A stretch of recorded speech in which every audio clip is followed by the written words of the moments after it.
예, 잘 오셨습니다. 와, 많이 덥죠. 네, 이래저래 정말 더운데 그렇게 고생하시고 또 이렇게 기도의 자리로 오신 여러분들을 예수 그리스도의 이름으로 환영합니다. 진짜 보고 싶었어요. 예, 새벽부터 진짜 보고 싶었어요. 예, 새벽부터 정말 보고 싶었는데 누가 오실까? 이분들은 또 오늘 또 이렇게 할 건데 이 더운데 또 어떻게 고생하실까? 막 이야기 해놓고 또 방학한 아이들은 또 어떻게 지낼까? 그랬는데 이렇게 건강한 모습으로 볼 수 있어서 되게 감사합니다. 네, 우리 같이 말씀을 보고 말씀 붙들고 기도하려고 하려는데요. 우리 시편 117편입니다. 우리 성경을 보면 성경만 읽다 보면 정말 긴 장 나오기도 하고 굉장히 짧은 장이 나오기도 해요. 그래서 가끔씩 읽을 때는 좀 성경이 좀 짧았으면 좋겠다 이런 생각이 들 때가 있잖아요, 그죠? 특히 시편의 119편 만나면 참 아찔합니다, 그죠? 예.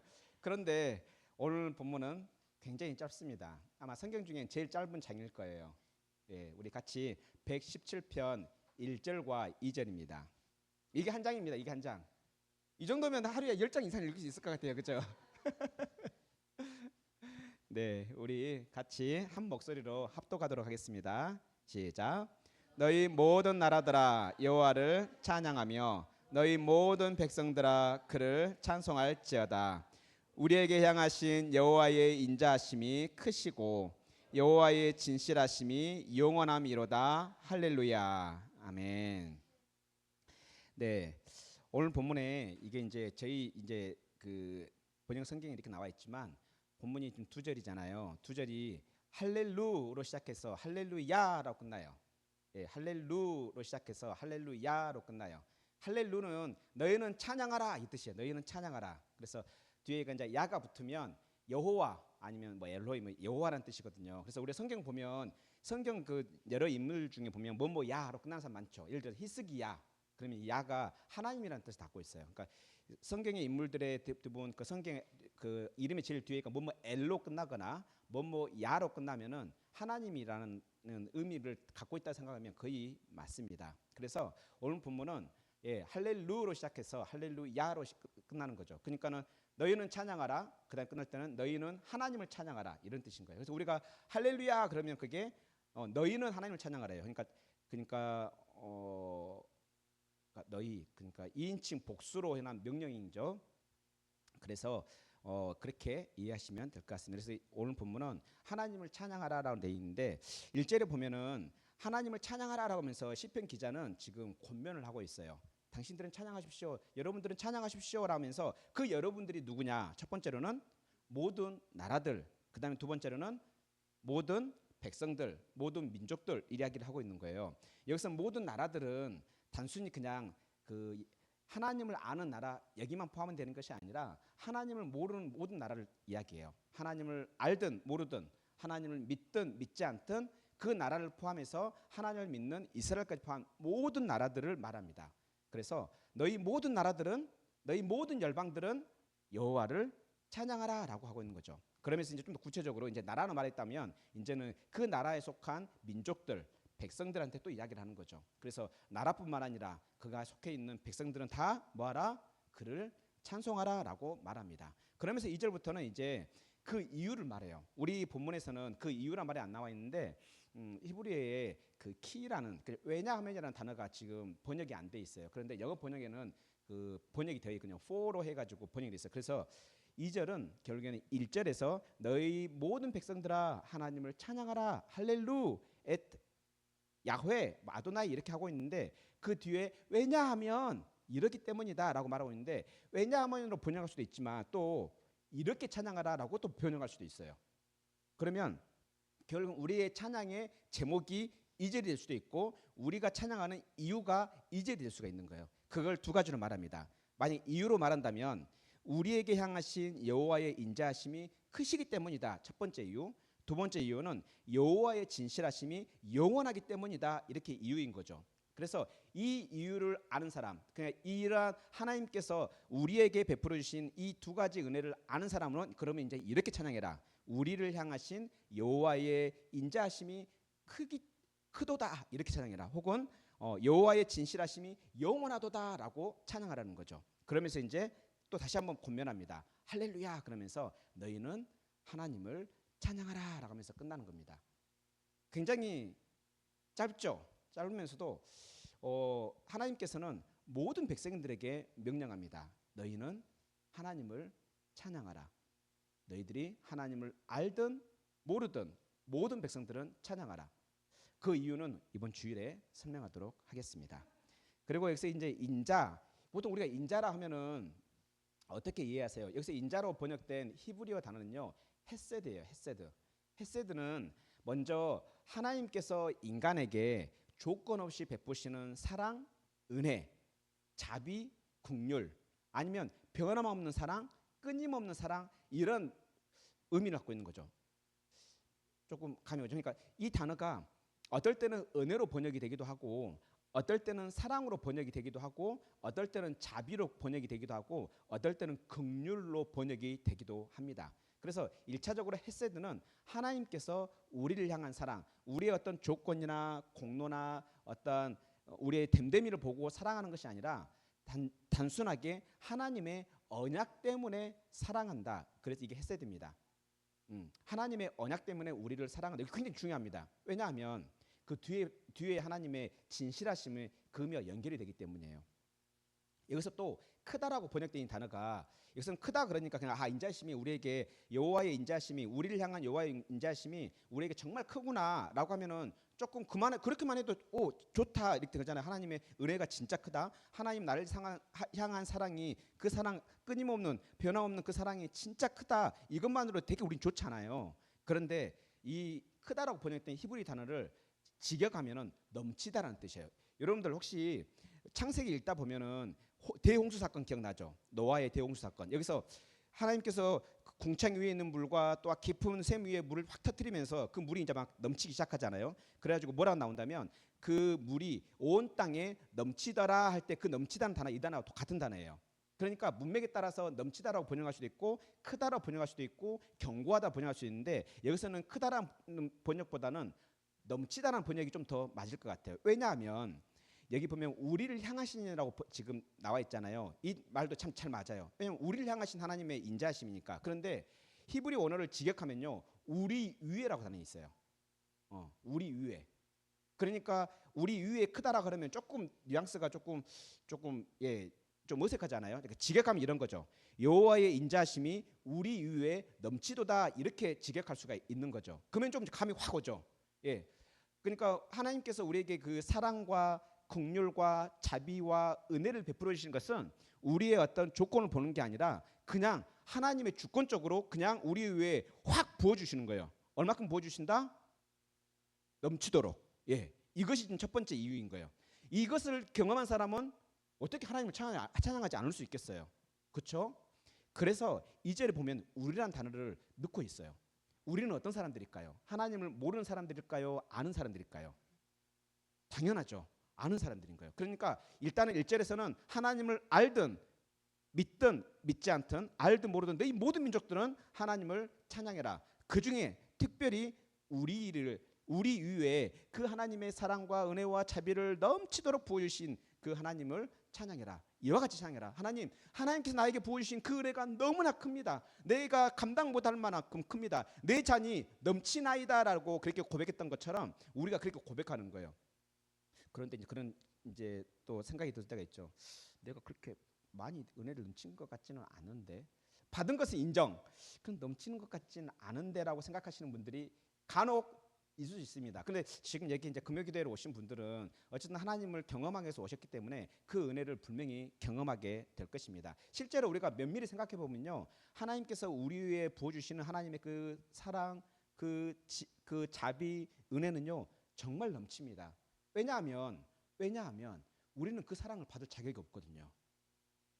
받을 자격이 없는데 부어주신 그 자체만으로도 넘치는 거예요. 선물을 받을 자격이 없는데 불구하고 주시는 것만으로도, 그게 조금이 됐든 많이가 됐든 주시는 것만으로 우리에게는 넘치는 거예요. 그런데 이 본문은 지금 그 양을 말하는 게 아니라 말 그대로 뭐예요? 넘치도록 부어주신다, 우리 위에. 그러면 결국엔 그 은혜는 누가 어디서 준다는 이야기인 거예요? 우리 위에 줬다는 이야기는 우리 위인 거죠. 바로 하늘에 계신 우리 아버지라는 것을 우리로 다시 한번 기억하게 합니다. 두 번째, 이유와 우리의 찬양의 제목이 바로 여호와의 진실하심이 영원하다는 겁니다. 그래서 진실이라고 번역된 히브리 단어는요, 에메트인데요. 우리 아멘이라 말하죠. 아멘. 뭐 이렇게 진리가 선포됐을 때 하나님 여러분을 사랑하십니다. 그럼 우리가 부르잖아요. 아멘. 맞아요. 동의해요. 이렇게 할 때 아멘 하잖아요. 그 아멘이 동의합니다. 맞습니다라는 그런 의미예요. 진짜입니다. 이런 의미인데 그거를 아멘은 그거를 이제 동사로 바꾸면은 아니 명사로 바꾸면은 예, 에메트 발음이 좀 비슷하죠. 그 자음이 좀 비슷하죠. 에메트, 아멘 좀 비슷하잖아요. 그래서 그 에메트라는 번역되는 단어는 진실이라는 의미도 있고 진짜, 그다음에 신실함 이렇게 번역이 됩니다. 그러니까 이것을 하나님께 적용이 되면 하나님께서 우리를 향한 그 신실함이 뭐한다? 영원하다는 거예요. 한번 하나님께서 자기 백성 삼은 사람을 절대 버린다, 버리지 않는다? 버리지 않는다. 왜? 그분의 약속이 영원하기 때문에. 오늘 나오잖아요. 영원하기 때문에. 한 번 하나님께서 약속하시면 그 약속을 시건하지 않으시는 분인 거예요. 그래서 하나님이 우리를 향한 그 구원의 계획, 하나님께서 내가 너를 끝까지 책임지겠다라는 그 말씀이 영원하기 때문에 우리는 우리의 상황이 정말 엉망이고 어떨 때는 슬럼프에 빠지기도 하고 되게 힘든 상황 가운데 있을지라도 우리는 비록 신실하지 못한다 할지라도 하나님께서 우리를 향한 그 신실함, 진실함, 그 충성됨은 영원하다는 거예요. 그래서 우리는 구원의 확신을 가질 수가 있는 것입니다.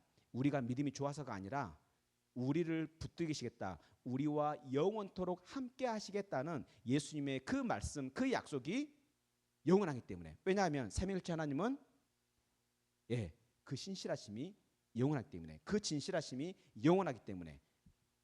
이와 같이 우리는 2절에서 우리가 하나님을 찬양하는 두 가지 이유, 또 다시 말하면 우리의 찬양의 제목 두 가지가 이렇게 설명이 되고 있습니다. 그렇다면 우리 이제 오늘 기도를 하면서 그리 기도했으면 좋겠습니다. 과연 우리는 하나님 아버지 앞에서 어떠한 그러한 은혜 가운데 있는지 좀 기억했으면 좋겠습니다. 그런데 아까 방금 전에 말씀했던 그 헤세드, 그러니까 하나님의 인자하심, 그리고 두 번째 에메트, 하나님의 신실하심, 진실하심, 이 두 가지는 하나님께서 우리를 향하신 성품이고 또한 우리를 향하신 은혜라면 이것이 사람들에게 간에 적용이 될까요, 안 될까요? 그러니까 인자하심이 내가 누구를 향한 인자하심, 그러니까 A라는 사람과 B라는 사람과의 인자하심이 적용이 될까요, 안 될까요? 쓸 수 있는 단어일까요, 쓸 수 없는 단어일까요? 쓸 수 있는 단어입니다. 대표적으로 여러분들이 지금까지 그러니까 하나님의 인자심이 얼마나 클까 한번 생각해 볼 수 있는데 여러분들 지금 계속 사사기를 지금 묵상하고 있잖아요. 사사기 묵상하면 특히나 이제 오늘 본문에서는 이제 그게 좀 안 나오긴 하는데 대부분의 사사들의 본문을 보면요, 하나님께 징계받은 기간과 하나님께서 사사를 세워서 그를 통해서 평안을 주시는 기간을 혹시 비교해 본 적 있으세요? 안 해봤다면 이제 돌아가시면 한번 봐보세요. 징계받은 기간 대비 하나님께 은혜를 받은 기간 한번 봐보세요. 최소한 2배 이상입니다. 그 말은 뭔 말이에요? 하나님께서 우리를 향한 인자하심, 은혜, 자비, 긍휼이 길다는 거예요. 이렇게 하나님께 이 헤세드를 적용할 수도 있지만 동시에 사람들과도 적용이 됩니다. 이 헤세드, 하나님의 헤세드를 경험한 사람은요, 자연스럽게 본인의 이웃들에게도 그렇게 베풀기 시작합니다. 대표적인 사람이 보아스입니다. 보아스는요, 싱글이었어요. 돈이 정말 많아요. 인생을 인조이해도 그렇게 문제 안 돼요. 처도 없고 자식도 없기 때문에 돈은 많고 노비들은 많고 그렇기 때문에 땅도 많고 재산도 많기 때문에 이제 세상적인 말로 이제 삶을 소위 말하는 즐기며 살아도 큰 문제가 되지 않아요. 그런데 아무것도 없는 룻을 어떻게 합니까? 자기의 신부로 받아들입니다. 내가 당신의 인생을 책임지겠습니다. 돈이 많기 때문이 아니라 하나님의 언약에 의해서 내가 당신을 책임지겠습니다. 뿐만 아니라 내가 당신의 집안에 당신의 집안 망해버린 당신의 집안을 내가 당신의 남편의 이름으로 세우겠습니다라고 룻을 받아들여요. 아니 그냥 너무 예뻐가지고 너무 젊으니까 그냥 이렇게 결혼했다 그런다면 그런가 보다 할 수 있어요. 그런데요, 룻하고 결혼하면 보아스 입장에서는 이익될 게 하나도 없어요. 나중에 애가 태어나면요, 그 애를 자기 이름으로 올리는 게 아니라 룻의 남편의 이름으로 올리게 돼 있어요.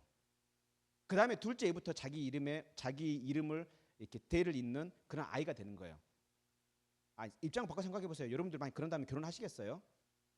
이왕이면 결혼할 것 남자라면 처녀하고 결혼하지 않겠어요? 돈도 많고 부족할 게 없는데 굳이 한번 그 사별한 여인하고 굳이 결혼할 필요는. 근데 룻이 혼자만 있는 게 또 아니야.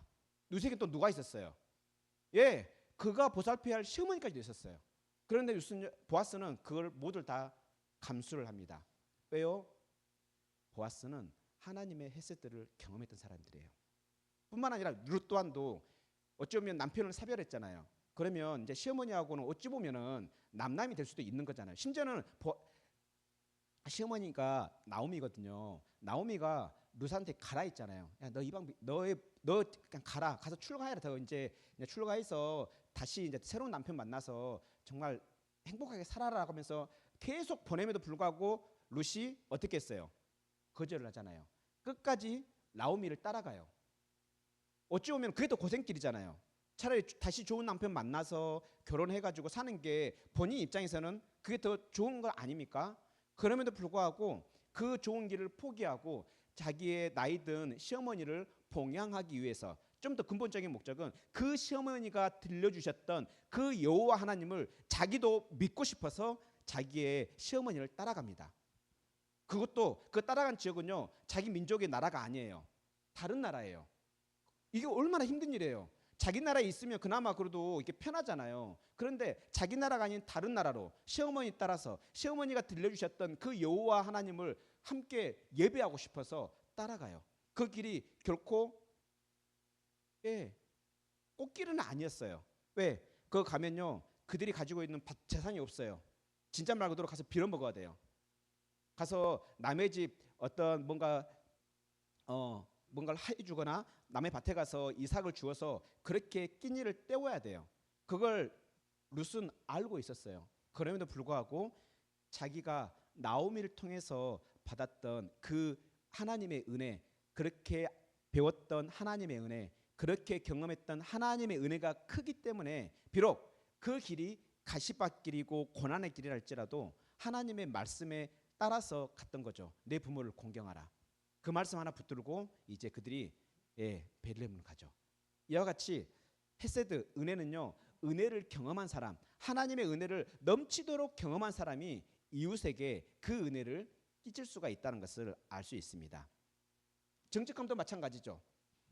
우리는 얼마나 정직합니까? 우리 하나님은 항상 정직해요. 우리 하나님은 전지전능하시지만 거짓말을 못 하세요. 한 번 하신 말씀은요, 반드시 지키시는 분이에요. 그럼에도 불구하고 우리는 그러지 못하는 경우가 많지요. 그렇다 해서 우리를 하나님께서 버리십니까? 버리지 않습니다. 비록 우리가 신실하지 않다 하더라도 하나님은 우리를 버리지 않습니다.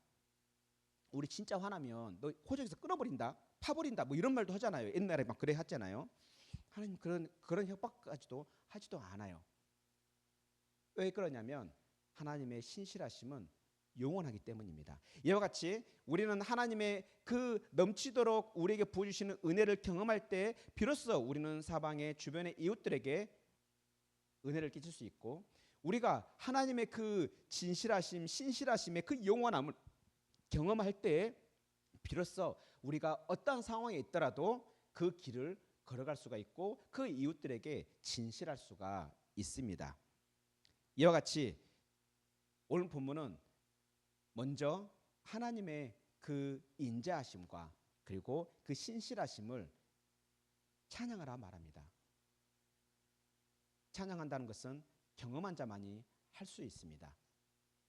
그것을 경험한 자만이 결국에는 그렇게 이웃들에게 우리가 성경에 나오는 그 변함없는 사랑, 끊임없는 사랑, 그 사랑을 베풀 수가 있습니다.